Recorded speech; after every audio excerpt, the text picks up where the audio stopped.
Hello dear subscribers, today I will tell you how you can easily fix your error. So here you can see it.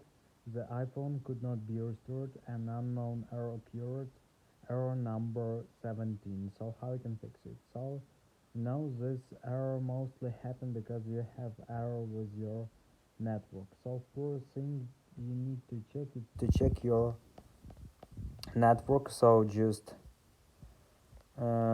check if you're successfully connected to your Wi-Fi, and also you can try to restart your Wi-Fi router, so sometimes it also helps. And also you can try to turn off and turn on again your Wi-Fi. So if you still have this issue, so you just need try to restart your computer. So just tap on Apple logo, you choose restart here, and just submit restarting your computer.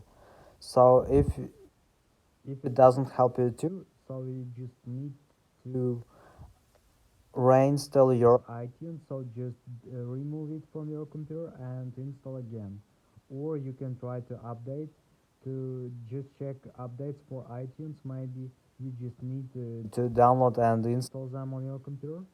And also you can try to use another cable to connect to your laptop, and you can try to update your iPhone. So I hope that one of these methods will work for you.